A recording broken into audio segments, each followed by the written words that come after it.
Hello, everybody. Don't touch that dial. This is the Hank Cisco Show. Stan Casacio sitting in for Hank. And we have one heck of a show today. This is going to be a lot of fun because I'm ready.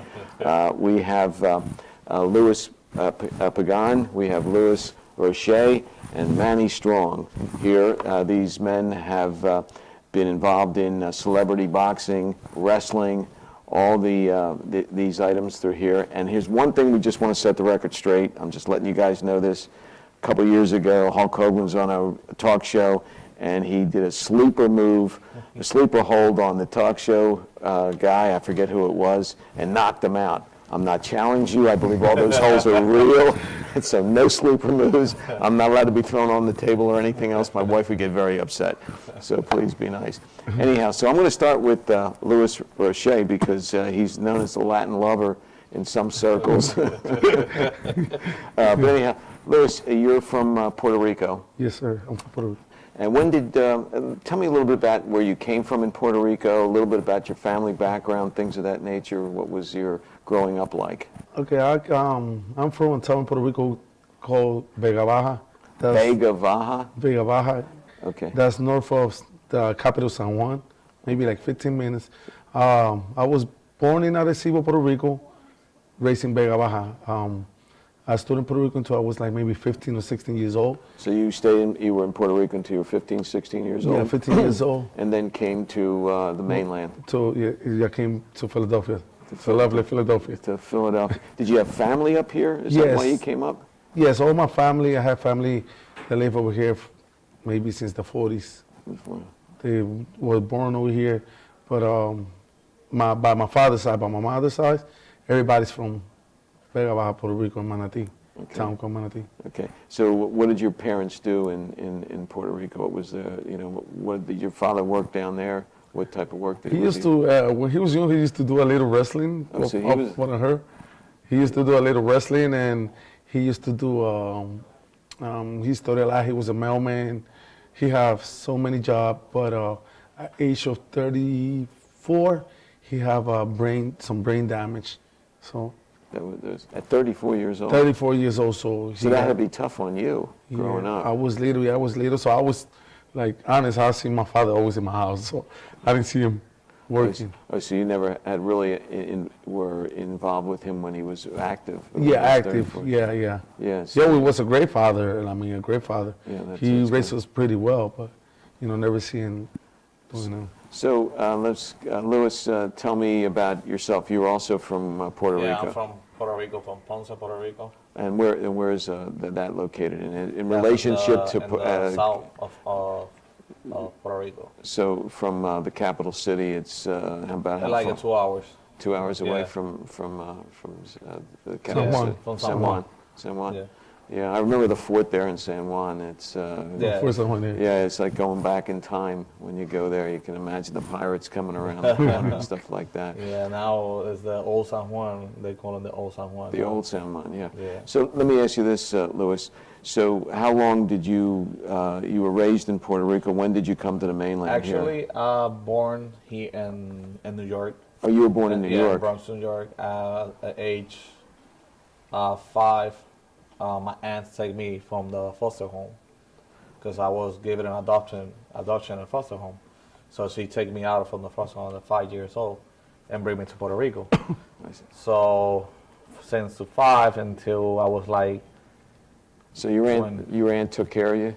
Did you ever get to meet your mom and your birth mom? Yeah, I mean my mom and my dad, but the situation they are right now is like. It's a no.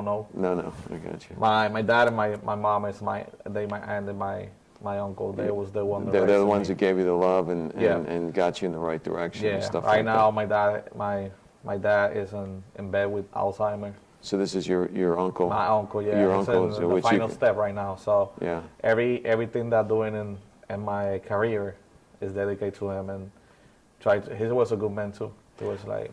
One of the things, and we'll get into the celebrity wrestling and boxing that you guys do, is a lot of it revolves around charities and recognition of group. And we're going to get into that because I think it's pretty important to know these guys may look tough, but they're all softies underneath this exposure.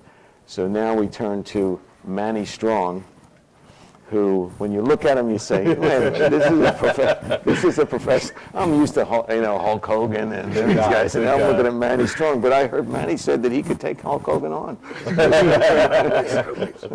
So tell me a little about yourself. You're also from Puerto Rico. Yeah, I'm from Puerto Rico. I came over when I was 6. And my life was more into baseball. That's what I was more, because I'm from the Alomars. Okay. My real name is Jose Alomar. My stage name is Manny Strong. But my cousins are so built in the baseball world that I really didn't have no chance in that world. I tried to play for the Reading Phillies until I was 21, 22 years old. But I didn't have, after that time, you know how baseball is pretty. So I had to look for another career, and that's when I went to wrestling. And since like 19, and I'm pretty of age now, I've been wrestling. You didn't get into the age. He told me earlier he was only 29 years old. I don't know what's going on here. So the family, as Alomar, putting they're like the best in the major leagues, Roberto and Sandy. Yeah. It wasn't going to be right for me. I wasn't going to really catch up to them. So I had to look for another profession, and wrestling came in. Then through wrestling, I met Damon Fetterman, which gave me World Celebrity Boxing, and my career has been taken off. I help kids out, and I got a strong foundation. You can see it on Facebook.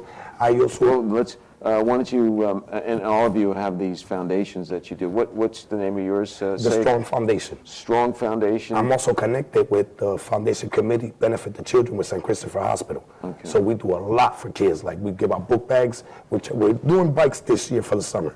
And we do turkeys on November. We try to participate and help people as much as we can. The Strong Foundation is really starting to pick up now. And we're helping everybody we can. We got a thing where we don't leave no kids behind. I think that that's really important because there's so many kids that their parents are both working and some of them getting into the wrong stuff. Well, I have a kid who's sick too, sickle cell anemia, and blood transfusions every month. Oh. So due to the fact that St. Christopher has been so good to my son, we have to give them back. So I do a lot of charity for them. I foundate money to them. I give them checks. Whatever I can, I stop over to St. Christopher Hospital. So as you can see, the commitment to their community, to their fellow human beings is really important at this table, which is really good. I'm going to turn here to Louis. I heard this rumor that one of your nicknames is Hazel. Now, I'm trying to figure out, I heard the song A Boy Named Sue. I was wondering how Hazel came around. How did you get the tag name Hazel? I don't know. It's hard to find out. It's hard to find out. I believe, when I was little, I had another nickname, which I was a little bullying because all my family, when I was little, they know me by Pinky. Pinky. Pinky, yeah. So, when I was growing up, Pinky wasn't like a really... I'm writing all this down because I may hold this over your head later on, but go ahead. I'm just saying, like, how would you call somebody Pinky with the arms this side? Very carefully. Very carefully. One time I went to one of his friends because I was looking something in Philly. And I went out, Roche, Louis Roche, they look at me like, I showed a picture, oh, Pinky. Yeah, yeah. So after that, they changed. A lot of people was like, Hazel, because I call up my eyes. Hazel Roche sounds really nice for your stage name, Hazel Roche. So now, since I believe in myself that Hazel sounds way better than Pinky. Hazel is the name. Man, they call you on the stage. Pinky Roche. I will tell you this. If I call you Pinky, it's going to be Mr. Pinky. He got the idea. Mr. Pinky. Yeah. So, but you have something else that's in your repertoire besides the celebrity wrestling and boxing and everything else. You were in Creed 2. Creed 2, yes. Yes, you were in Creed 2. And you were on... You had 10 days of filming. 10 days of filming. And you wound up... 0.3 seconds in the movie. Really? Well, I'll tell you what. The reason why they did that, because, if I probably would have seen the Rushes, you might have won the Academy Award, and they did not want to share it with you. I'm pretty sure Sylvester Stallone was they stick him out. Right, there can only be one guy with a big nose that will pay out. Right. So Sylvester probably did not want to share with you, because I could see your Mr. Personality. I think you got Sylvester beat 100%. So, I work in Creed 2, and I work in the upcoming movie, it's called 17 Bridges. I'm a bartender over there. And it's a shootout, and I big I look. I went under the table. So you're gonna literally see me going under the table So you're a bartender in the movie in the and, 17 Bridges here. in 17 Bridges, and then what happens? There's a What fight. happened in the part of the movie is the movie haven't been released. It's gonna be released, but I don't think they don't got no copyright. So I'm gonna say there's gonna be a shootout, and they're gonna kill somebody. So I'm one of the bartenders. So when I hear the shots. You dive on the- I thought I even did the coach go. Listen, Now, my only question is, how many takes did it get you to do the dive right? I think it was so natural. When I it didn't took that long. It didn't took that long. Didn't take that long. I was over there for 18 hours for that shot. 18 hours. But as soon as it's natural. I'm from North Philly. Once you hear a plump, Not even North Philly, it's Puerto Rico. Puerto Rico, yeah. You just hear Puerto Rico, they hear a shot, and everybody on the tables, on the beds, and so I on. come from the island. It's just the same thing. But no, but I was It's funny, but it's also sad. Yeah, that, that's that, very that, that we have to react like that people have said. But anyhow, so that's one scene, and then you're in this other movie. I think it's a TV series. That's Well, based I on- work in a couple of TV series. I work in the Killer Closer. It's about real life. It was a real life cases. It's called Killer The Killer Closer. Closer. The Killer Closer. The Killer Closer. The Killer Closer is based on real life stories. Discovery. What is it called now? I forgot. I'm exclusive for that channel, and I forgot. A Discovery channel that they give like Stories about different. different cases. Yeah, I work in 2 episodes, which it was a motel murder where they kill a guy. And like I said, I always get the bad guy paper. You see me dealing with the drug in the table. And then I'm the one, I'm the lucky one I'm the one who grabbed the guy when the guy gets shot. So so in the 2 scenes, the 2 better scenes, I'm over there. So that was one. The other one, it was called. I Listen, I want to make sure. I really think you should not get typecast because there's a rumor around that you're also known as the Latin lover. So Mr. Pinky. Wait, we go from Mr. Pinky to Hazel. Oh God! I told you everybody this is going to be a fun show. So we're just After his kinda fight, that he won the fight, I don't know what happened, but you can see they throwing stuff to the ring and everything for him. Oh, really? All kinds of undergarment. Oh my I just God! went over there and did my job. And got really paid for And the it. after The party, I was the acting, Puerto Rican Tom Jones.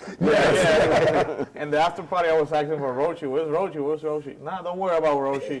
I see him the next day when we're gonna do the checkout, and he was like, Gone. yeah, Train. That's right. So you got, and then the other movie that you're doing is By Blood My Only. blood only is like a TV, like a mini series. TV series. Over there, I'm the bodyguard of the big drug lord. So So I'm a killer. So you're another tough guy. I know that's tough. I wonder what. I'll be trying to get like some comedy and everything. Every time they see me, one time I was cast on the Killer Closer to be a cop. When she looked at me, she said, "No, you can't be a cop. You're gonna be one of the motel gooners." I'm like, "How we went from a cop to?" That's why I think it'd be a good cop. That happened on the movie 2 on 17 Bridges. Well, keep on pushing that. Now, I did see a little promotion thing on By Blood Only, which looks pretty interesting just from what I saw. So I'm definitely going to be tuned into that activity on that. So let me turn to Louis. You also have you're a celebrity wrestler, and you do tag team and other things, and you're known as PR. You and your tag team partner are known as PR Mafia. yeah. Okay, so you're Puerto Rican, but you put the Italian Mafia on the It just How did that name come up? it was something funny because we went to a show. We met us like a couple of years, a lot of years, but he don't got a tag team partner for that show. I don't have a tag team partner, so I tell him, all right, let's go and do a tag team partner. So I say, what name we're gonna have? I say, PR, and then I PR hear, for Puerto Rico. yeah, for Puerto Rico, and I hear a song that was a Flow Mafia. I was hearing that song. I say, wait, I got the name already, PR Mafia. So I'm sorry, but as you know, I don't know if you know, Puerto Ricans got a third of Italian. So the Yeah. mix of Oh, yeah, Puerto yes, Ricans, yeah, Indians, yeah, black, yeah. and Italian. Italian. So Puerto Ricans got Italian in them. So after that, we start doing the tag team, and we didn't even think about this tag team is gonna explode right now. We are tag team champions from EWA. We are right now in Triple OWA too. It's AAA. So there's different levels of it's different wrestling. companies.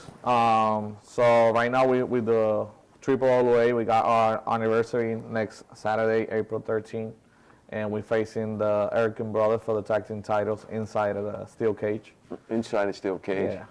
Yeah. So You know, and I'm going to be turning to Manny a little bit. Here's one thing I want to know. I want to know. And if you can't give it up, the secret, okay, I understand. But when a guy gets hit by a chair, how is that done with it? I mean, if I got hit by a chair, the metal chair, I'd be out cold, dead on the floor with blood coming from my head level. let me answer that just with this. You can see my forehead. Yeah, You see yeah, all the scars and everything. yeah. That answers your question. So I would it does hurt. It does hurt. It does hurt. I would find a spot to comfort you because we are, you know, It and we are is. putting a show together. We Yeah. got to travel and we got to do more fights, but you are going to get belted. You're going to feel it. I'm going to take care, but you're going to feel it. Okay, all right. So when they get hit by the chair, They got hit by a chair. do they kind of look for the soft spot on the chair to do it, or whatever? Whatever they grab the chair and you're not ready, That's you. Yeah. So I talked to Manny a little bit here. So in the wrestling world, I love watching wrestling. I've always did as a kid. You know, Bruno San Martino was the big guy when I was growing up, and Andre the Giant. You know, he would take on 6 guys at one time, throwing them out of the ring. Just a huge guy. And he seems so, the gentle giant, they used to call him. How much of the action is scripted? I assume you know kind of who's supposed to win That's the a match. secret. That's a secret. Thing. I would I probably. was trying to get. So what can you divulge that you can't? no, that's a divulge? secret. It's an undercover world, but I would probably, to give you an estimate, I would say 10%. 10%. So basically, what might happen is you may kind of have an idea about the outcome to a degree, but what's happening on the stage, which it is a show, Right. And people have to understand it is a show. There's a certain amount of free wielding that goes on, Exactly. and you want the person that you're opposing when you want to put the show on for people, he's got to be given 100%, As well. 110%. So, and that's the most important thing, so that people feel real. So when you get hit by a head with a chair, you're getting hit by a head with a chair. So, but what goes on. The other thing that gets me is, it seems like, and maybe not at the different levels, but some of the tricks that are done, coming down off the top of the rope and just diving on somebody, the anticipation and timing of that has got to be really crucial. Yeah. Well, we don't, as wrestlers, you just don't go in the ring and just do this. You know what I'm saying? You have to train. You have to have your training. And if you're not passing that academy, that training, you're not going to do that flip. You're not going to. So when that person goes up there, he does that, and he does whatever he is going to do. He's trained for that. He knows what he got to do. And if he's the right person, if he's done his stuff right, it should come out the right way. Yeah. It's not like you're not gonna dive yourself. Like me and Manny have a match before. Like how many years? It was like 3 or 4 years. About 3-4 years ago. But our body language. Who won? What's Manny? But yeah, we was like very complete. Like we know with the body language what's gonna happen. Like he say, the training is very important. He training with CCW, Chikara Wrestling. He was one of the champions of local wrestling. I was the tag team champion.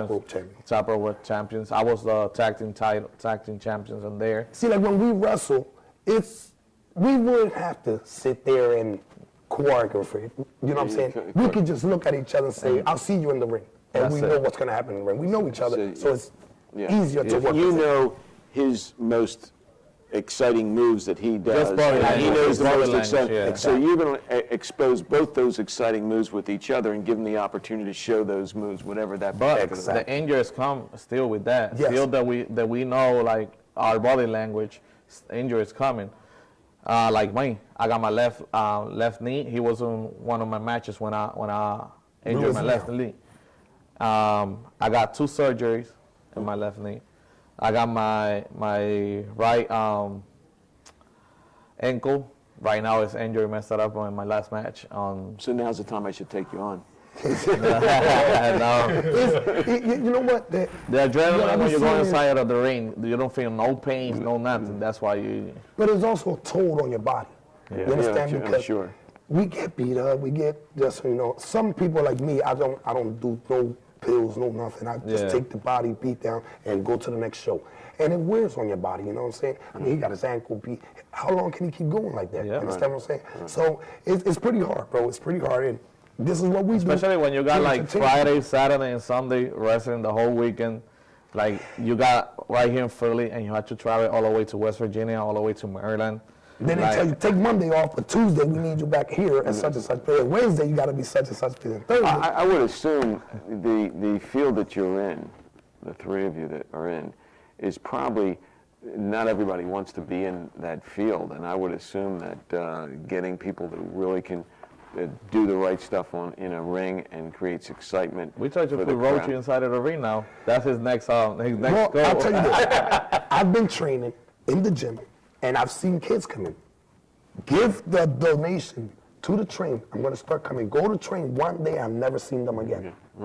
They never come back to the This gym. is not after for that first everybody. day. I would It's not assume- for everybody. This is not for everybody. Now, I understand that you got Hazel, Lewis. Oh yeah, Hazel. yeah. I got Hazel into celebrity boxing one day. I was having my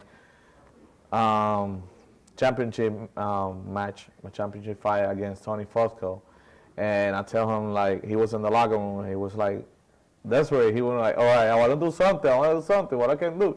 I said, listen, you're coming out with me. You're my trainer. I don't got no ring corner right now. My ring corner, I don't know where they're going.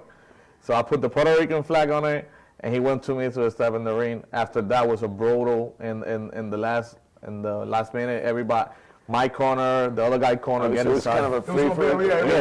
They end up getting a little bit excited. It was a rumble. Was it a real rumble? Yeah.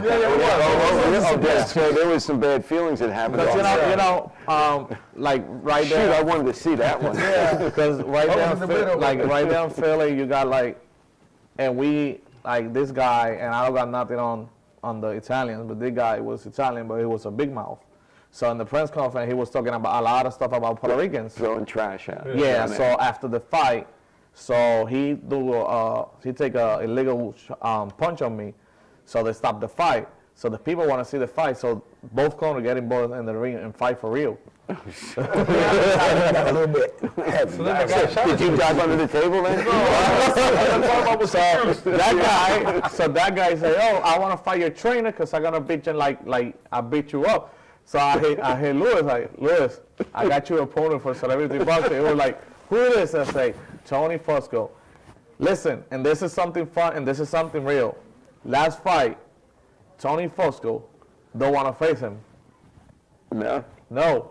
He bring I think he bring the whole half of Puerto Ricans on Philly to the show. Like, The majority of the fans is his. 296 pounds. 296 pounds. Yeah, the he went by knockout, by decision, right? bleeding and everything. By decision. No, knockout. Knockout. Second round. I was like, Yeah, oh, yeah. God. I win the I third turned my head. round. I'm like, Knockout. turned back. I'm like, it's gone already? Oh, wow. One of the things that really struck me with the 3 of you gentlemen is the fact of your commitment to your community and everything else. And even though there's this side of you that enjoys this participation in a very unique sport. I mean, wrestling and the celebrity boxing is a very unique sport because you can get hurt. But people don't see our wrestling like a sport. They say wrestling is entertainment. Because they don't understand. Yeah, I'm sorry, but that show, Yeah. when you throw yourself, if you throw yourself from this chair to the floor, you're going to hurt yourself. Yeah.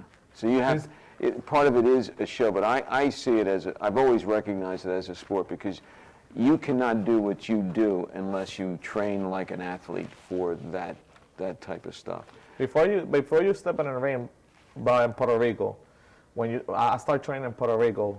That was when I started wrestling in Puerto Rico. I started training with one of the famous hardcore champions in Puerto Rico, Bolo the Bulldog. Then after that, my first match was what we call a dark match. Before the main event show starts with Carlos Colon Company, WWC World Wrestling Council. And I remember facing his son when he was Carlos Colon. Right now it's Carlitos Caribbean, but he's from WWE right now. And I was 1 year, the whole year training without going. 1 year training just for this one particular match. Just for you starting the match. So but now it's like now the wrestling is like a little bit tricky. Manny can tell them, and it's the same. We got the same thing. Now you see a lot of young kids inside the wrestling shows. Mm-hmm. Like they don't got the respect of the vets. Yeah. The respect level is different now. It's too much politician in wrestling. Yeah. If I know you, I get in the ring now. Oh, so now it's not about Manny Strong can sell out the place. No, it's about you're my guy. So we training in one school, and it was the Wild Samoan Samu. Yeah, right. The head shrinkers from WWE. We went to the school, and they say, listen, I don't know who teach you all this respect because you got a lot of respect to the business. But it was one of our trainers here too that he trained with him, G. Vader. He was champion in different companies around Pennsylvania, Allentown, a lot of companies. So he say, you're ready for being in the ring, but I'll let you know if you're ready if you go to pair with my student. I'm not gonna lie, I almost finished the training there. Mm-hmm. We came in the car like sleeping. Like always, you know. Man, it's gonna have to roll over. Well, we have to kind of wrap up, and I do want to get one thing in here. I know the charity stuff's really important to you. Can you just tell me the stuff that your webpage, your celebrity part is? What's the best way for people to find you? Yeah, they can go on the Luis Pagan, Luis Antonio Pagan. Pagan. Yeah, Pagan, or they can go to Luis El Guerrero Pagan. Okay. Or they can go to our fan pages, like PR Mafia fan page. Mafia fan page. Yeah, we got all the videos, all the flyers and everything. All right. There. How about you, Luis? Mr. Pinky Hazel. Me, I'm more like quiet on the media and stuff like that. I do a little here. They're the people you gotta watch, the quiet guys. He a little bit quiet, but you see the video showing the motorcycles and everything. Well, it's hot today. It's hot today. But no, I'm definitely always open to when it's about charity and it's helping people. I'm always open. So when these guys call you, you're in. Always in. They even need me to carry the.